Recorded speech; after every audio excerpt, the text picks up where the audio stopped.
আপনারা বৃন্দাবন এখন দর্শন করতে যাচ্ছেন বাবা, ইতিহাস শুনুন। এই বৃন্দাবনে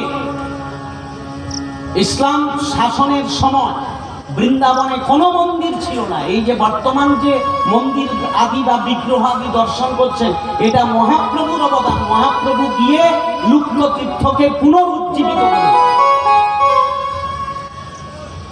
ইতিহাস জানেন বৃন্দাবনের আদি গোবিন্দ কোথায় আছে? বৃন্দাবনের যে আদি গোবিন্দ, বর্তমান যে গোবিন্দ মন্দিরে গোবিন্দ আছে, এ গোবিন্দ আদি গোবিন্দ নয়। বৃন্দাবনের আদি গোবিন্দ কিন্তু এখানে নেই। কোথায় আছে জানেন? রাজস্থান, জয়পুর। সেই জয়পুরে গোবিন্দ মন্দির রাজগৃহে পূজিত হচ্ছে। কেন জানেন? ওই ইসলাম শাসনে ঔরঙ্গজেবের বিরোধে সমস্ত মন্দির ভেঙে তছনছ করে দিয়ে বিগ্রহ আদিকে, যেটা এখন বাংলাদেশে চলছে, ইসলাম শাসিত সময় তারা হিন্দুদের মন্দির ভেঙে সব তছনছ করে দিল। ঠিক সেই সময় সমস্ত বিগ্রহ আদিকে ভেঙে তছনছ করে দিয়েছিলেন সেবকগণ। সেই বৃন্দাবনের আদি গোবিন্দ নিয়ে তারা ওই গোবিন্দকে রক্ষা করবার জন্য জয়পুরের রাজা তিনি ঘোষণা করলেন, আমার এখানে আসুন। কারণ বৃন্দাবন তিনটা রাজ্যের শৃঙ্খলে বদ্ধ, তিনটা রাজ্য কাজ আছে। আর এই জন্য সেই সময় রাজস্থানের জয়পুরের রাজা ঘোষণা করলো, আমার এখানে গোবিন্দ নিয়ে আসুন। এখানে যদি ঔরঙ্গজেবের সৈন্যগণ হানা দেয়, আমি তার প্রতিরোধ করব বলে সেই যে গোবিন্দ চলে গেলেন বৃন্দাবন থেকে জয়পুরে, সেই গোবিন্দ এখনো আসতে নাই বাবা। যদি কোনো ভাগ্যবান ব্যক্তি ভ্রমণে যান, তীর্থে পর্যটনে যান, জয়পুরে গিয়ে সেই বৃন্দাবনের আদি গোবিন্দকে দর্শন করে আসেন, এখনো পূজিত। তাহলে মহাপ্রভু এসে তিনি এই লুপ্ত তীর্থকে পুনরুজ্জীবিত করেছেন। এই জন্য মহাপ্রভুর সেই পূর্ণ অবদান। তাহলে বর্তমান এই কলিযুগে মানুষের পরমায়ু একেবারে ঠিক দুর্বল। এই জন্য ভাগবত কি বলছে? যত দিন এগিয়ে যাবে তত মানুষের পরমায়ু দিনে দিনে কি হবে? আমাদের পরমায়ু বাড়ছে না কমছে? বাড়ছে। ও হ্যাঁ, ওই যে জমা থেকে জন্ম থেকে বাড়ছে। আমাদের বয়স যদি আমার মৃত্যু, আমার 1 বছর 10 বছর বয়স, আমার তো এখন হয়েছে 9 বছর, 1 বছর গেছে মৃত্যু, তাহলে আমার বয়স বেড়েই গেল, মৃত্যু কমলো, বয়সে কমলো না। শোনো মা, অঙ্কটা ওই জায়গায় না। অঙ্কটা কি হচ্ছে? জমা থেকে মানুষ মারা গেলে খাইবে জমাল হয়ে, জমাল হয়ে মানে দুটো অর্থ হয়। আক্ষরিক অর্থ আর একটি জমযুক্ত আলো, জমালয়। যেখানে জম শাসন করে তার নাম জমালয়। আর এখানে আক্ষরিক অর্থ বলছে জমা থেকে। তত্ত্ব কি বলছে? জমা থেকে লয়। আপনি চাকরিতে জয়েন করলেন, ভালো করে অঙ্কটা বোঝো না, ওইখানে ধাঁধাটা আছে। চাকরিতে জয়েন করলেন, জয়েন্টের সঙ্গে সঙ্গে আপনি কবে রিটায়ার হবেন সেখানে তার লেখা আছে পেছন পাশে। তাহলে আপনার একদিনের চাকরিজীবী হয়ে গেলে, জয়েন্ট হয়ে গেলে, তাহলে আপনি যদি ধরুন 365 দিন চাকরি করবেন, একদিন চলে গেলে আপনার জমা থেকে লয় হলো না বাড়লো? কমছে না বাড়ছে? তাহলে কি অঙ্ক বুঝে গেছে? তাহলে আমার জন্মের সঙ্গে সঙ্গে মৃত্যুটা লিখা হয়ে গেছে, এটাই মানুষ জানে। আপনি কতদিন এই পৃথিবীতে থাকবেন আপনার বায়োডাটা লেখা হয়ে গেছে। তাহলে আপনার সেই জমা থেকে আপনার আজকের দিনটি চলে গেলে আপনি আর কি ফিরে আসবে না। তাহলে আপনার একদিন চলে গেল, তাহলে আপনার বাড়ল না কম? তাহলে কি? এই জন্য মহাজন কি বলছে? কদিনের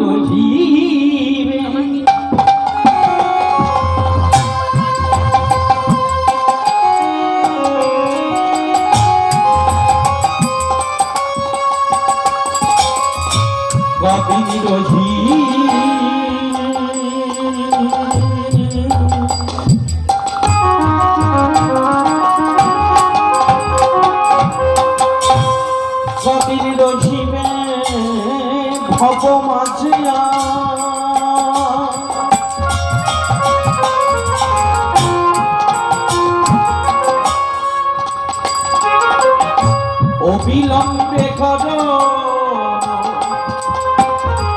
যাহা করিবা কদিন রহিবে ভগবাধিয়া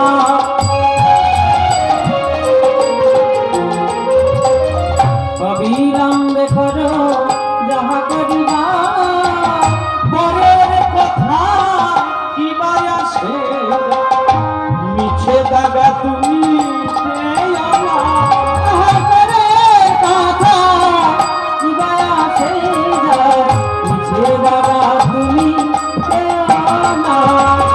যার মুখে ভাই বলি কথা আর কাছে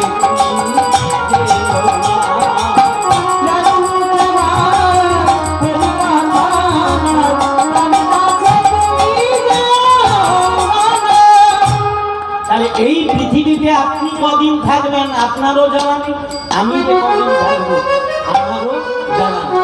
এই জন্য মহাজন কি বলছে, আপনাকে যদি কেউ বলে মাগো দিন তো চলে যাচ্ছে, আপনি একটু গুরুচরণ আশ্রয় গ্রহণ করে গোবিন্দের ভজন করুন, আপনি সঙ্গে সঙ্গে ঘুরে উত্তর কি দেবেন, আজ থেকে কি করবো এখন সময় নাকি?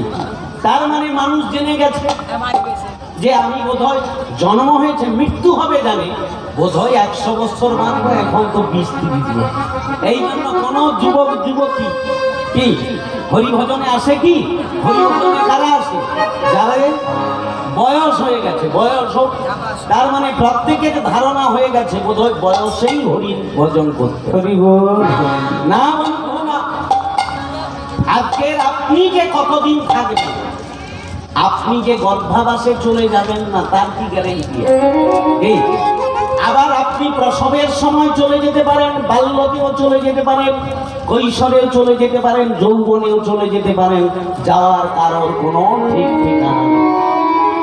এই জন্য মা শোনো, অন্যান্য যুগে পরমায়ু নির্ধারিত করা ছিল, কলি যুগে মানুষের কোনো পরমায়ু নির্ধারিত করা হয়।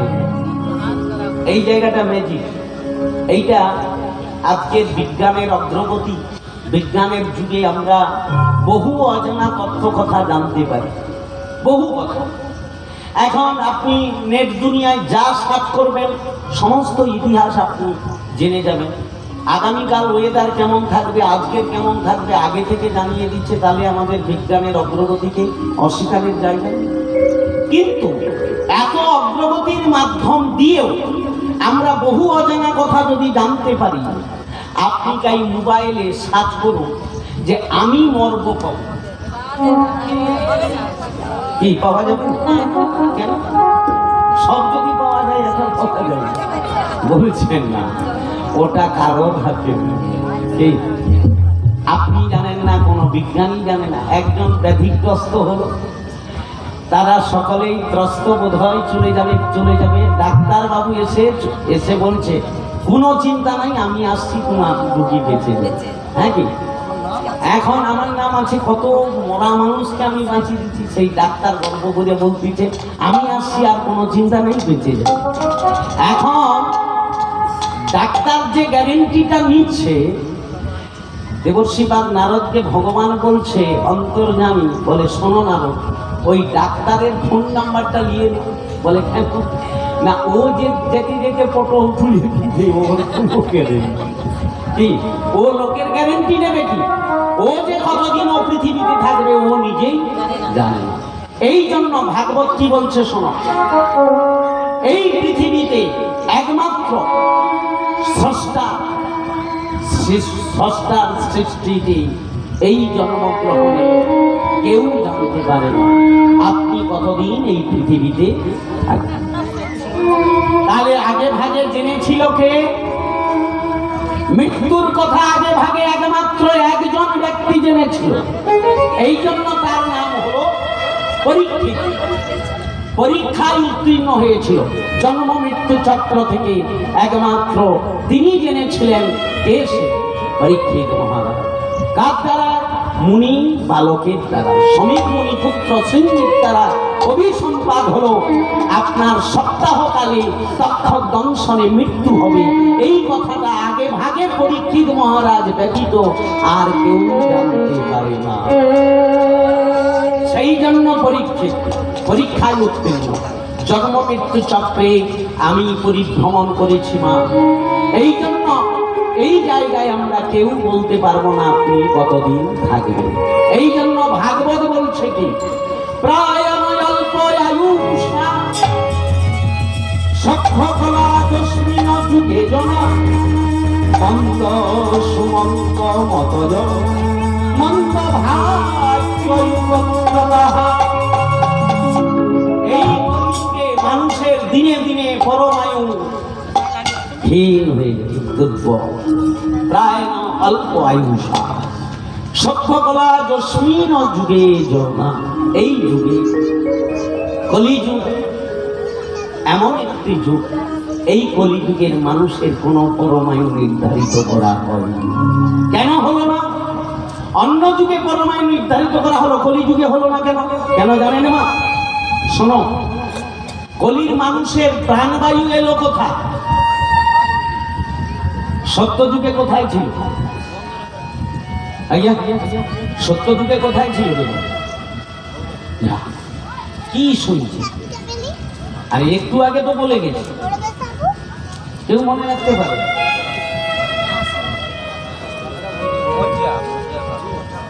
মর্যাগত, হ্যাঁ হ্যাঁ, হাড়ের ভেতরে যে মর্যা আছে। ত্রেতা যুগে অস্থি মানে হাড়, তারপরে রুধির মানে রক্ত। কলিযুগে অন্নগতা। তিন যুগে পরমায়ু নির্ধারিত ছিল। এই জন্য ভাগবত বলছে প্রায় না অল্প আয়ুষা সভ্যকলা যস্মিন যুগে জন। এই কলিযুগে পরমায়ু নির্ধারিত করা হয়নি। কেন হয়নি? না, কলিযুগের মানুষ হলো অন্নগত। অন্নগতা, অন্ন মানে কি? অন্ন মানে ভাত। এখন এই অন্নের উপরেই জীবনটি আছে। কি আছে? বলে রামবাবু আর বাঁচবে নিব কেন? না 7 দিন আজ আর অন্ন জল যায়নি। তার মানে কি? যাওয়ার সময় হয়ে গেছে। তাহলে অন্নের মধ্যে প্রাণ আছে। অন্ন মানে ভাত, আর এক অন্য শব্দের অর্থ হলো অদন্তে নয় দন্তে নয় জফল। অন্ন মানে অপ। তার মানে কি বোঝানো হলো? ভাগবত বলছে আপনার প্রাণবায়ু আছে অন্যের কাছে। যেমন কোন বাবুর লাখ লাখ কোটি কোটি টাকা আছে, তাকে যদি হাত বাড়ান যে ভাই 1 লাখ দে, সে বলে আমার কাছে তো নেই। ধন আছে কোথায়? লটারি ব্যাংকে। তার মানে আপনার ধন আছে পরবাসে যে কোনো মুহূর্তে চিট হয়ে যাবে। সারদা নারদার মতো চলে যাবে। তাহলে আপনার ধন আপনার কাছে নেই। এই জন্য ভাগবত বলছে এই কলিযুগে আপনার যেহেতু পরমায়ু আছে অন্যের উপরে, যে কোনো মুহূর্তে অপহরণ হয়ে চলে যাবে, আপনার কোনো ঠিক ঠিকানা থাকবে না। এই জন্য বলা হলো প্রায় অল্প আয়ুষা সভ্যকলা যস্মিন যুগে জনা মন্দ সুমন্দ মতয়। আমাদের ভাগ্যটি মন্দ, গোপাল পড়া আর উপদ্রবের জীবন। এই যে উপদ্রব, নানা দিকে সব উপদ্রব জীবন জীবিকা, এর দ্বারা আস্তে আস্তে করে পৃথিবী সমস্ত জীবগুলো ধ্বংস হয়। এই জন্য এই কথাগুলি মহাজন কি বলল? কে তোমাকে খাবে কি কথা কহিবে,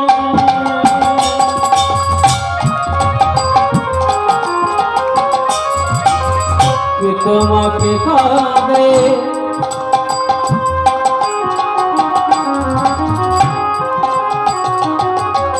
কি কথা কহিবে,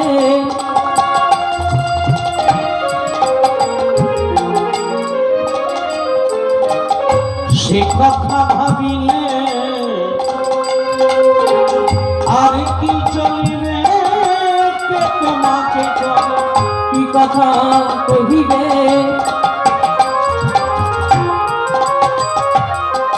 সে কথা ভাবিলে আর কি চলিবে, বিপদে সম্পদে রাখিবে। কি বলছে কথাগুলো ভাবুন। বিপদে সম্পদে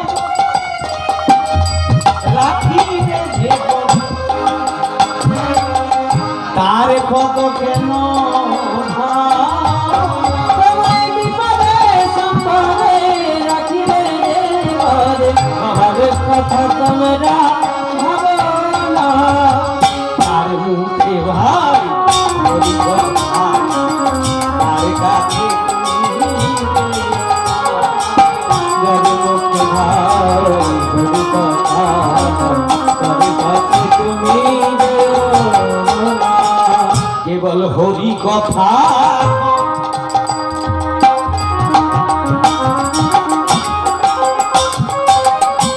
হরি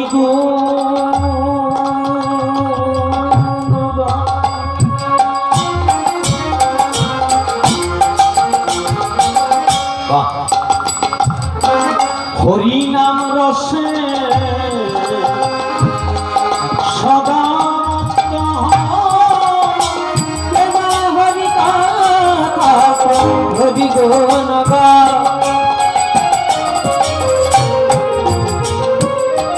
হরি নাম রসে সদা মত্তরা, হরি নাম গীতি গাও, অন্য কোন গীত না।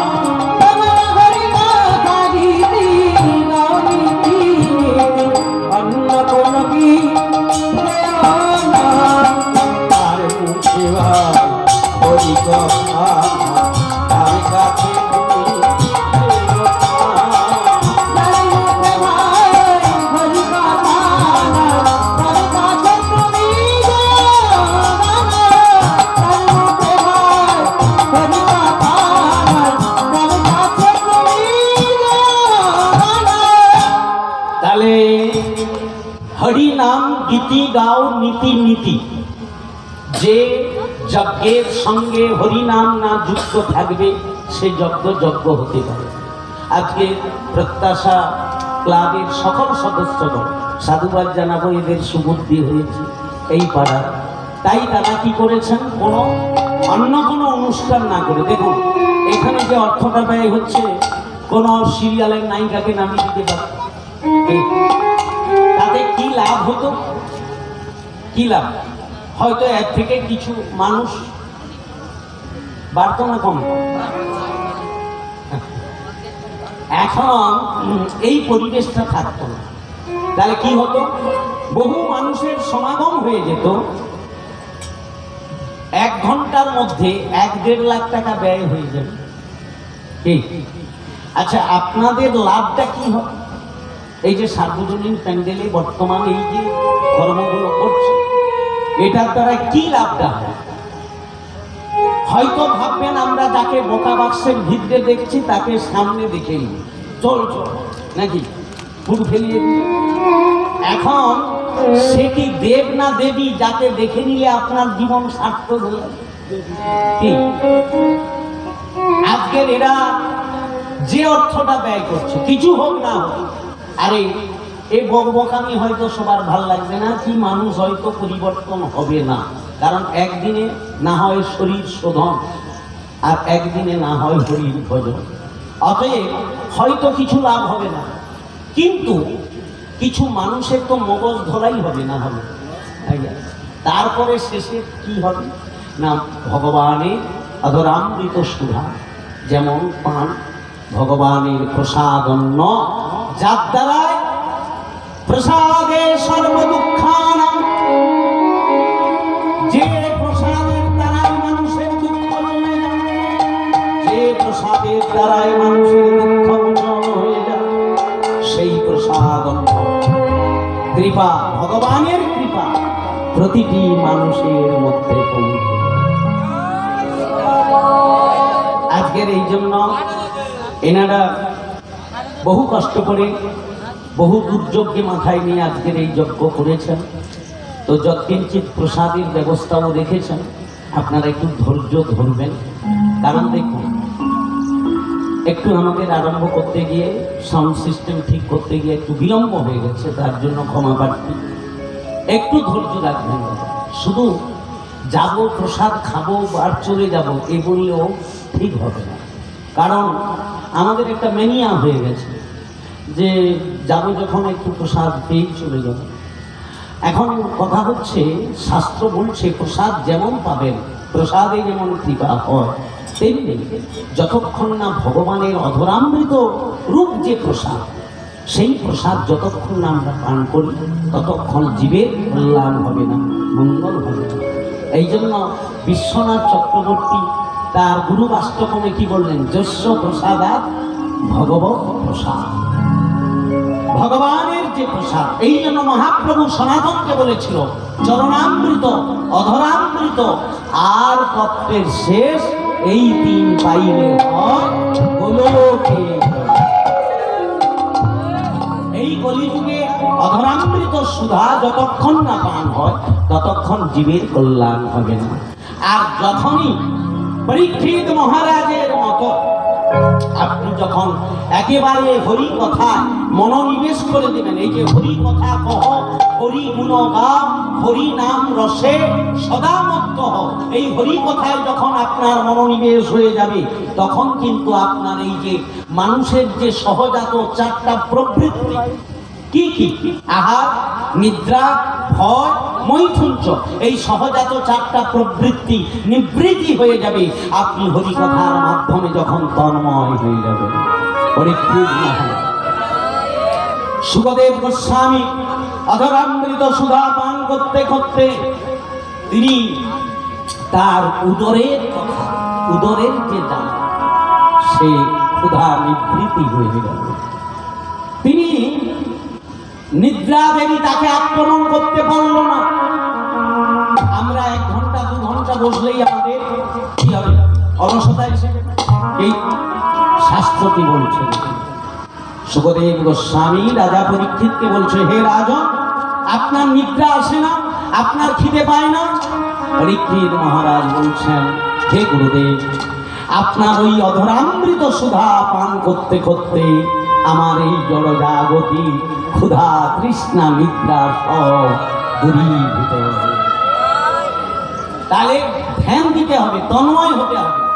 আপনার যদি ইন্টারেস্ট জেগে যায়, যেমন আপনি টিভি দেখছেন, দেখতে দেখতে যখন একটা ইন্টারেস্টের পর্যায়ে চলে যায়, তখন যদি কেউ আপনাকে এসে ডেকে দেয়, আপনার মাথা গরম হয় না, হয়ে বলে থাম, পালাতো কোনো রকম দেখি সিনটা কি হয় নাকি। তখন যদি কেউ বিপদেও পড়ে যায়, অ্যাক্সিডেন্টও হয়ে যায়, কিন্তু আপনি তন্ময় হয়ে যায়।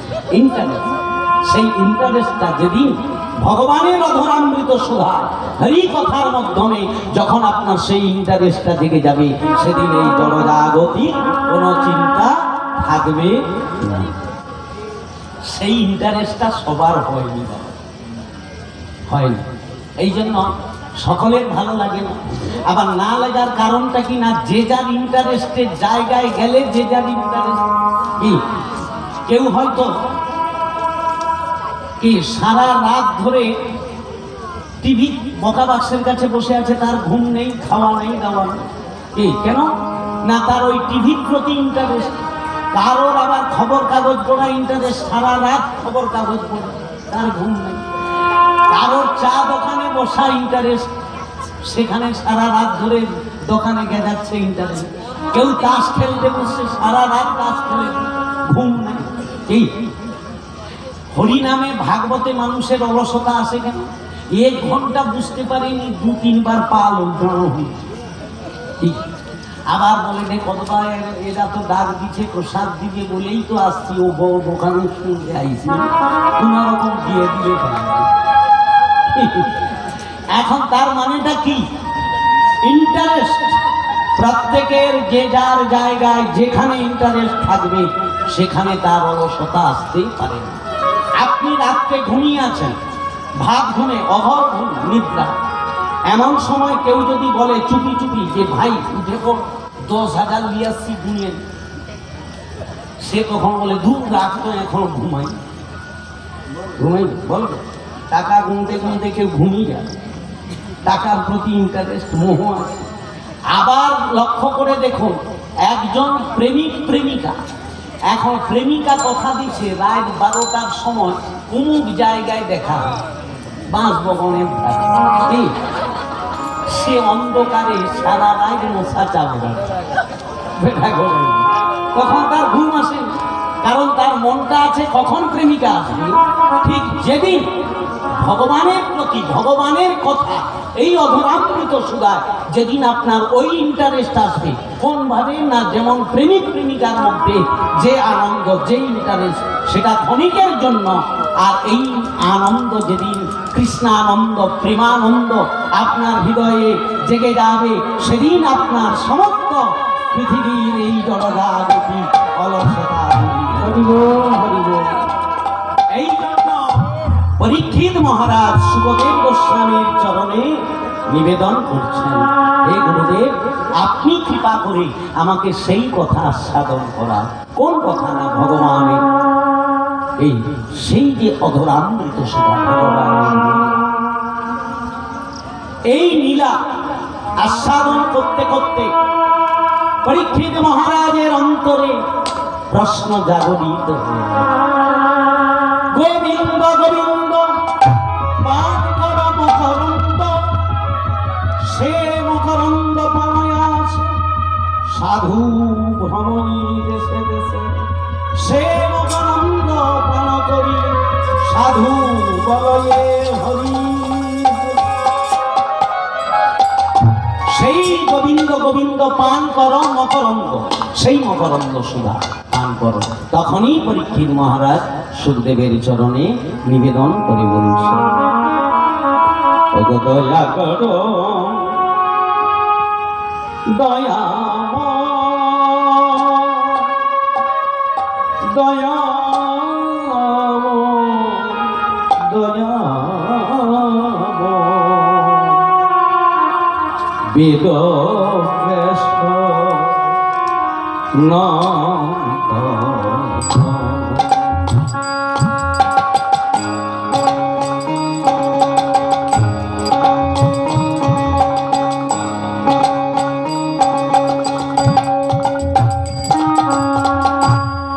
দয়া করো দয়া দয়া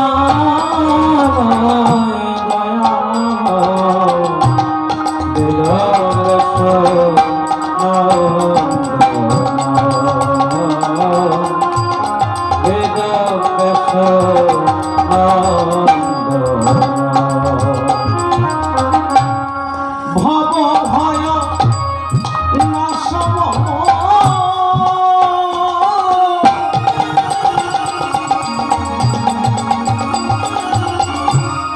ধরি তব শ্রীচরণ শ্রীচরণ চরণ বেদ দশ নন্দ বেদ দশ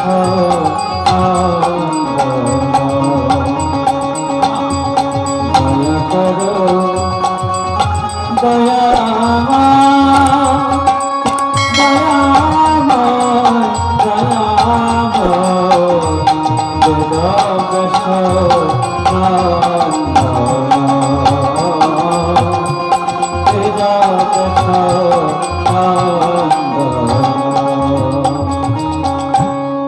দয়া করো দয়াময় বেদ ব্যাস নন্দন। তাহলে ব্যাস দেবে নন্দন কাকে বলছে?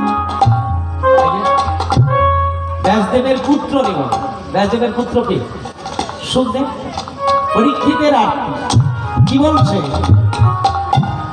ভব ভয় নাশম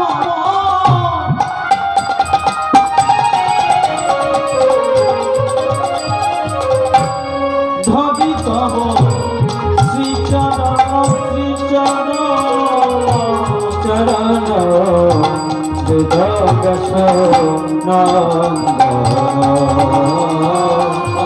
বেদ দশ নন্দ দয়া করো দয়া দয়া দয়া বেদ দশ নন্দ বেদ দশ নন্দ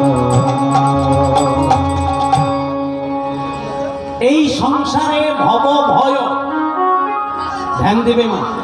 ভব ভয়, মানুষের সব থেকে কোন ভয় বেশি? আগে কোন ভয় বড় মা? মৃত্যু ভয়। এখন এই যে মৃত্যু ভয় প্রত্যেকটি মানুষকে জর্জরিত করে। আপনাকে এক্ষুনি যদি ডাক্তারবাবু বলে দেন যে আপনি আর বাঁচবেন না, ব্যাস আপনার ভেতরে যে ভয় ঢুকে গেল, ওই ভয় কোনোভাবে কারোর নিবারণ করানো যাবে না। আপনি যতই বলেন,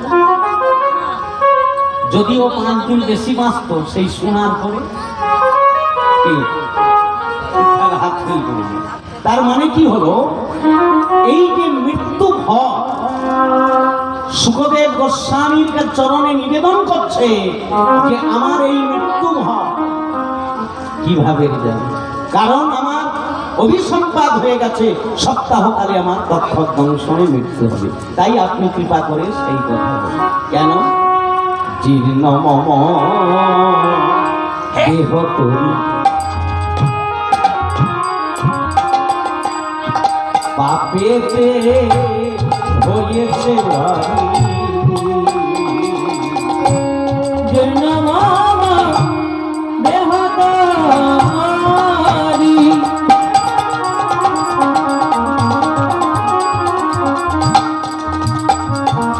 হরি বল। পাপে তারা হয়েছে ভারী।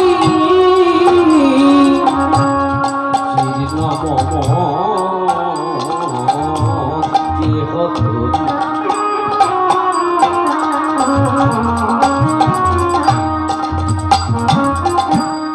পাপেতে হয়েছে ভারী। জীর্ণ মম দেহ তরি হরি বল, হরি বল। পাপে দেহ হয়েছে ভারী। আরে তুমি না হলে কান্দারি, তুমি না হলে কান্দারি অচিরে হরি বেদাবেশ নন্দনা বেদাবেশ নন্দনা দয়া করো দয়ামা দয়া ভয় দয়া ভয় হরি বেদাবেশ নন্দনা বেদাবেশ নন্দনা। হে ভক্ত জনমণ্ডলী, হে ভক্তিমতী জননীগণ, আজকের এই মহতীয় ভাগবতম বাসরে যারা কৃপা করে এসছেন, কেউ চলে যাবেন না।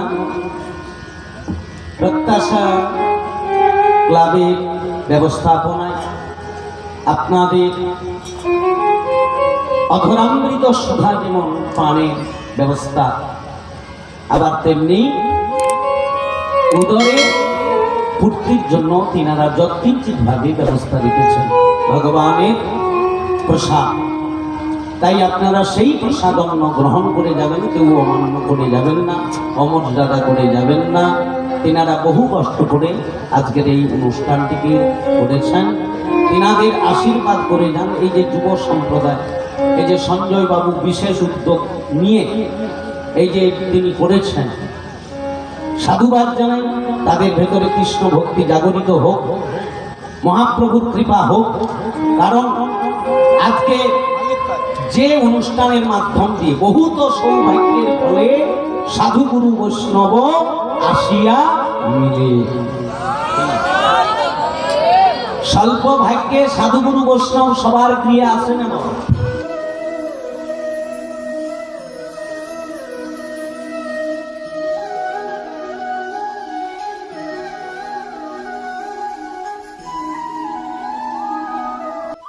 নিতাই গৌর আশ্রমের পক্ষ থেকে খুব অল্প খরচে আপনার সামর্থ্য অনুযায়ী ট্রেনে বাসে প্লেনে ও ছোট গাড়িতে করে বিভিন্ন তীর্থস্থান দর্শন করানো হয়। রাধে রাধে। আপনি যদি সাধু সঙ্গে বৃন্দাবন হরিদ্বার, নবদ্বীপ ও পুরীধামের মতো বিভিন্ন ধাম দর্শন করতে চান তাহলে ডেসক্রিপশানে দেওয়া নাম্বারে যোগাযোগ করতে পারেন অথবা কমেন্ট করে জানাতে পারেন।